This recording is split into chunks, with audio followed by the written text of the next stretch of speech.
Can you guys hear me? I'm not sure if this mic is working or if it's too loud. Let me know.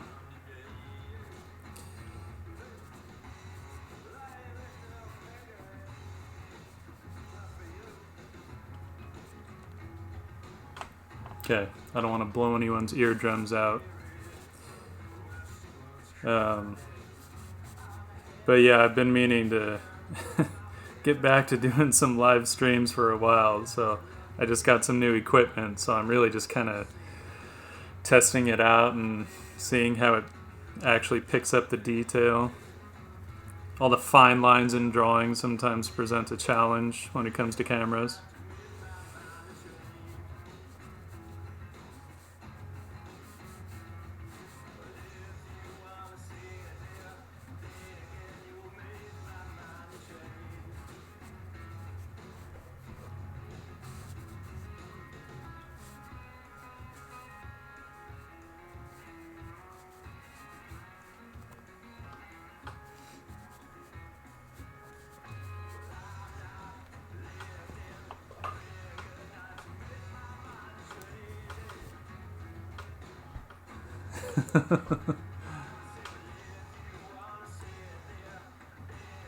Oh, shit. Let's see if we can turn that off.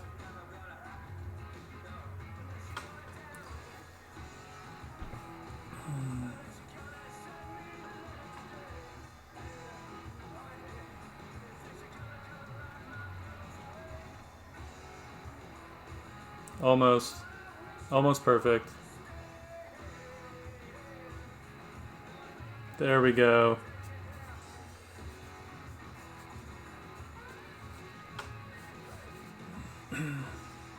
Sorry, that's from the autofocus, that square. I totally forgot to turn that off.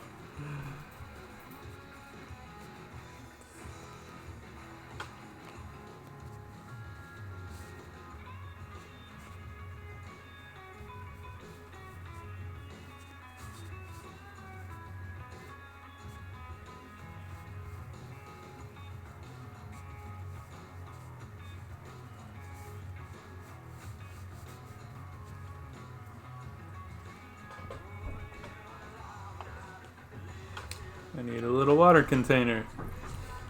Be right back.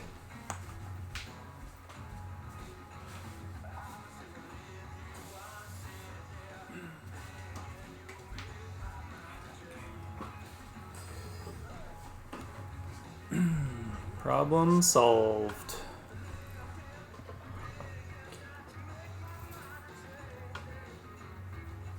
Occasionally the brush pen gets a little dry, so if I don't want that, then I'll just use a little water container and dip the brush in.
I do plan on streaming more regularly now that I have a decent setup.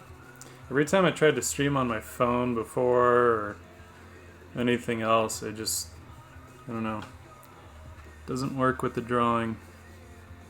Worked great when I would stream digital, but not so much traditional.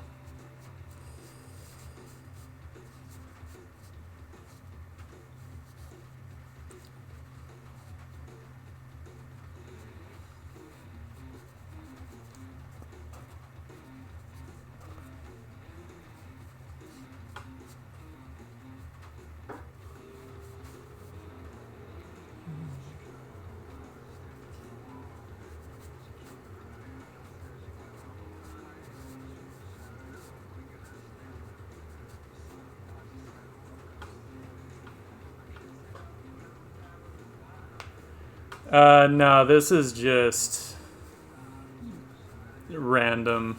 I mean, I have projects that I'm working on, but in some cases it's more on the writing side, so I'm pretty sure no one wants to watch me type. So I can't really stream that. On the art side, I don't know. I draw so much at work that I don't necessarily come up with full art projects for myself beyond maybe an illustration here and there.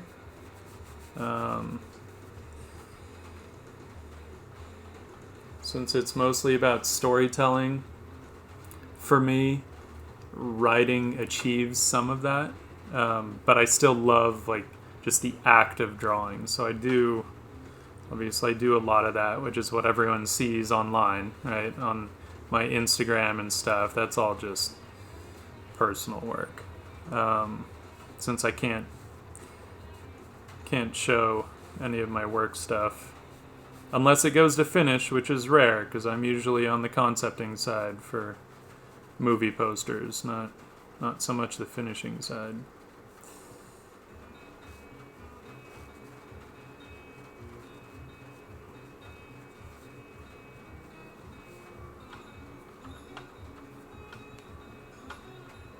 Yeah, working on a series of short stories and as well as a novel, which is a different story from the short stories.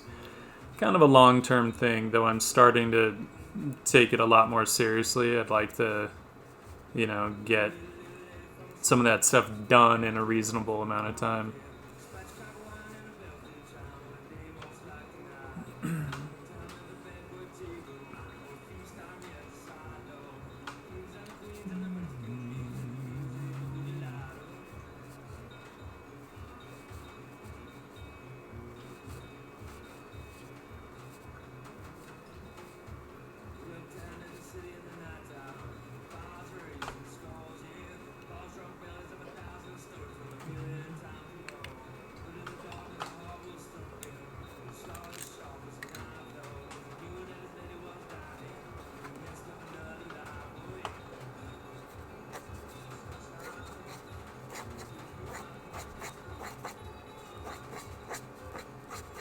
I don't even know if these little lines are visible. Oh yeah, they are. A little bit.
Short stories will be sci-fi.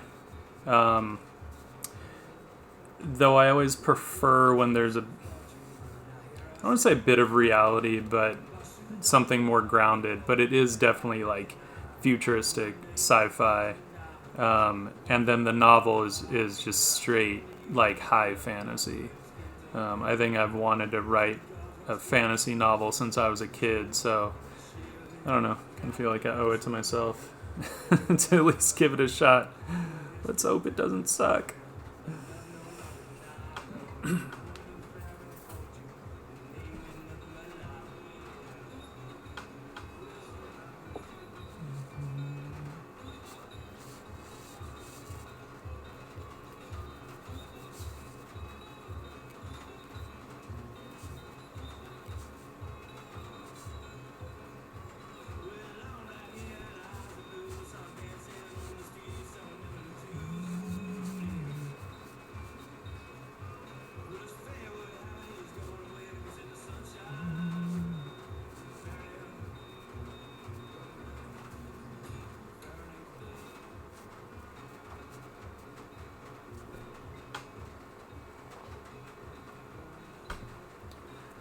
Thank you. Yeah, I hope the novel goes well.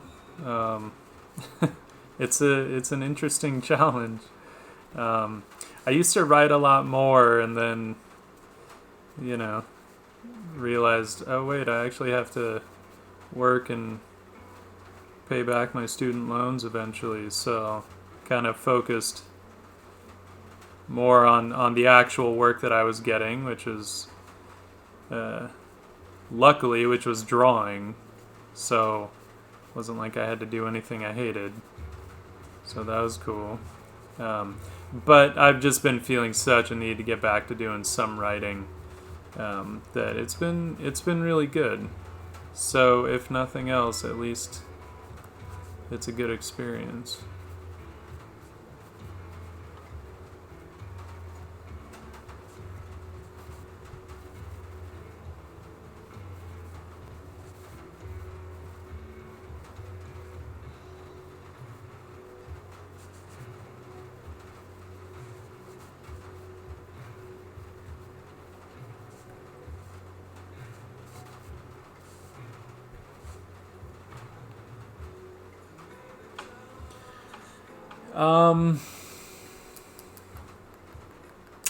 Favorite authors or literary influences. It's tough because from a storytelling standpoint, like, I mean, the probably some of the obvious ones when it comes to like fantasy, Tolkien, Robert Jordan was a big influence on me. I think I read Wheel of Time, started reading it in like 8th grade, which would have been back in the 90s.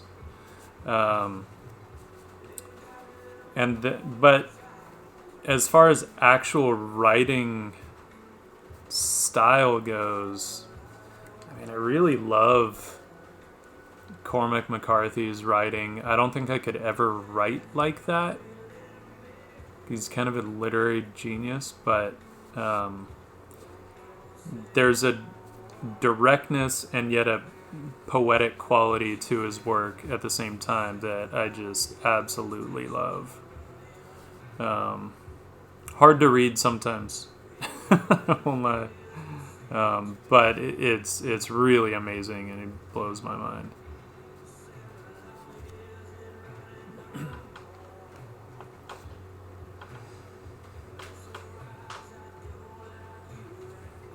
Yeah, Cormac he's a badass. I mean, his stuff gets gnarly, of course, but I don't know. There's something to that too. But then also from a writing standpoint, even though he doesn't write novels, though I totally think he should, David Milch, I think, is an absolute genius with writing. I would totally read a book if he wrote one. if you don't know David Milch, he was the creator of Deadwood. He also did NYPD Blue before that, but just his dialogue to me just is phenomenal. Kind of blows my mind.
I actually haven't watched Fargo yet, though I hear really good things about it, so I should.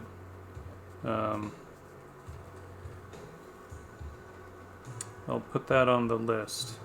Because, yeah, I don't think I've heard anything bad about that show. So,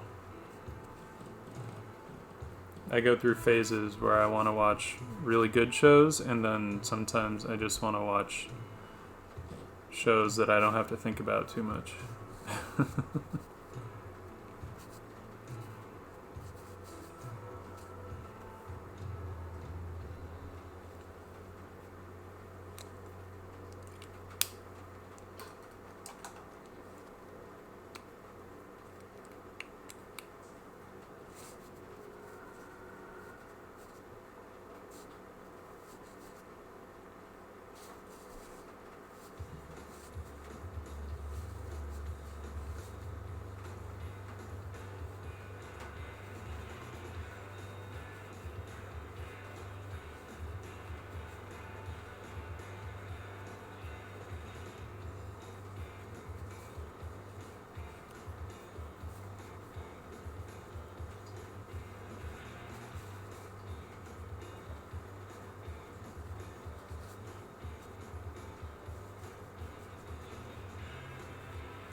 Yeah, that's a tricky one, especially these days. Not everyone likes to read, which of course is painfully apparent on Instagram. No matter how many times I write my materials, someone always asks, "What kind of pen is that?" Um, and it depends on how avid of a reader someone is. It is tough. Like, I've done it in the past where I shared stuff with people, and you have to just kind of wait, just keep working on it, keep editing, keep chipping away, and they'll get back to you eventually. There is something nice and instantaneous about sharing artwork. You can sometimes just tell by their visual reaction, how they feel about it. And I don't know, I guess at this point I'm also just so used to sharing artwork. I've been working as a sketch artist in advertising for coming on the end of my 10th year doing that. So, it's been a little while. I'm pretty used to that. Dropping stuff to art directors and creative directors, and just, if they love it, awesome. You see it. If they want changes, cool. Let me know what they are. I'll get them done. So, yeah, sharing prose is different. And I think right now, because it's newer, it's in a way it's more personal to me too. But working in advertising, which is one of the most cutthroat industries you could ever hope for, if you ever hope for something like that, at least I'm pretty used to just, I don't know, I don't take it personally. If someone doesn't like it, it might be because it's not really their thing, or I missed the mark, in which case I want to know. So there's no point taking that stuff personal. But the waiting can be hard, because you want to know what people think, and you're hoping that they're going to love it. But who knows? Alright, I might call this one done before I noodle it to death. Start making marks I can't take back.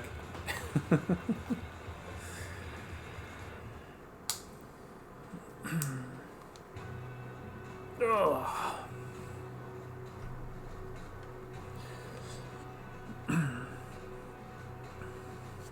Yeah, I think thick skin is a better thing than, say, getting your ego in the middle of it, right? You don't want to sit there and think that everything you do is, is like the breath of God through your pen. Hopefully you can just take what people say in stride and use what works and leave what doesn't. But I know you jokingly ask what pen is that, but because I don't actually have it listed here, I can actually tell you, and I don't mind. And I'll even type it out for you.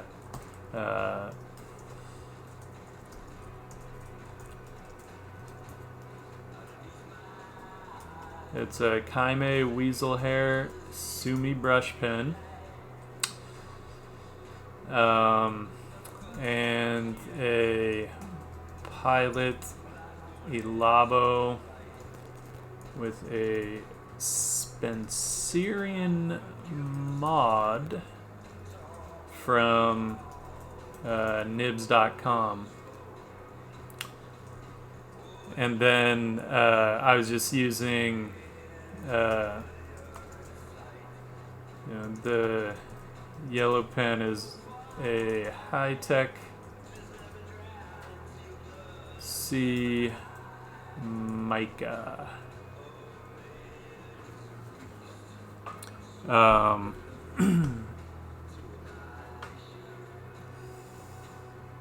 Yeah, that Pilot Elabo is not a cheap pen, but man, it's amazing. I originally got it just because it's the only it was the only fountain pen I could find that actually had any flex to the nib.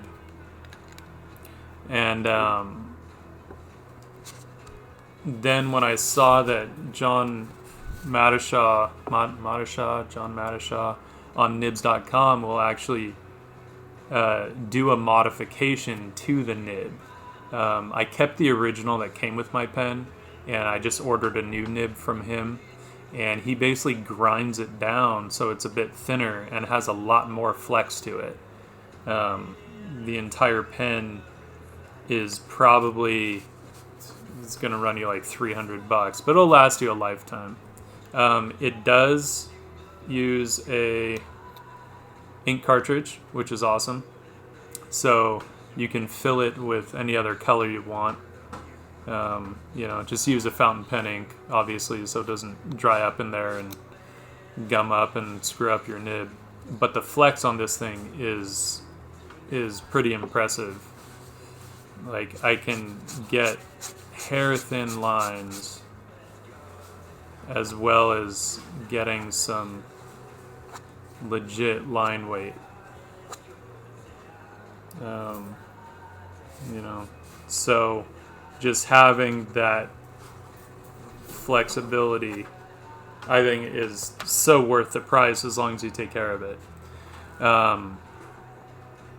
Because if you spring that nib, you're probably going to cry. I would a little bit. So that's why they recommend this modification, specifically the Spencerian modification, is for advanced users. You can do one that's more flexible than the original, but less flexible than this, if you're more intermediate. But I love this thing. It's hard now to use a normal dip pen, though I like using a G nib as well, especially if I'm going to do like India ink. I use the G nib, and I don't know how much. I don't know if you can see the kind of silver tip on this one, and that's because I actually ground down this nib a little bit just on a sharpening stone to give it more flex. So a little more flex, but more than that, to be able to get finer lines, because after using that fountain pen, all of a sudden the G nib just didn't give me fine enough lines. So I just took a sharpening stone and just ground it down a little bit, and now it gets really nice fine lines. So it kind of mimics that fountain pen, not as flexible, but close enough. I do like this thing a lot. If we grab some India ink, just because it's what I have on hand right now. So this thing will get some really fine lines as well. And we'll see if it wants to work properly.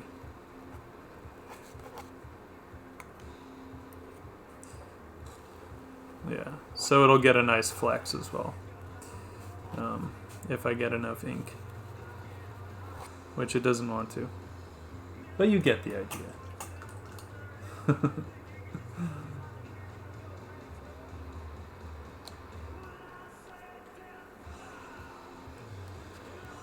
The momentary decision, it mostly just has to do with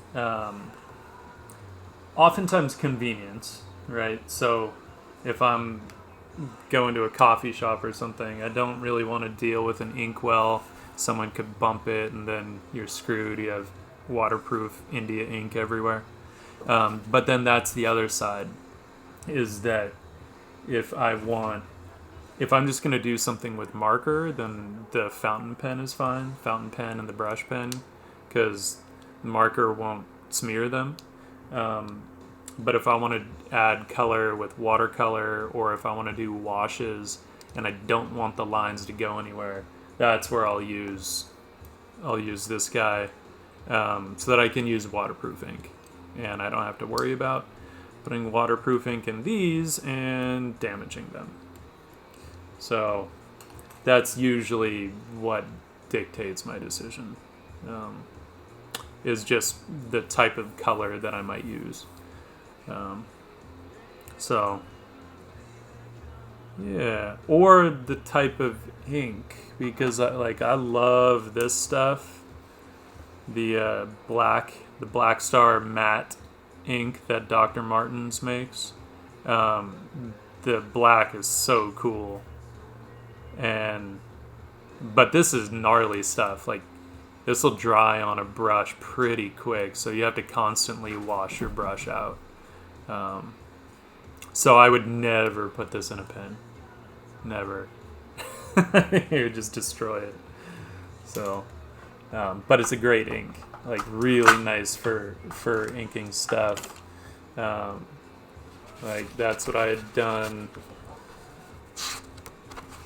this one with, was the matte black, just because it gives it that nice flat black. So I love that. It's a pretty cool look.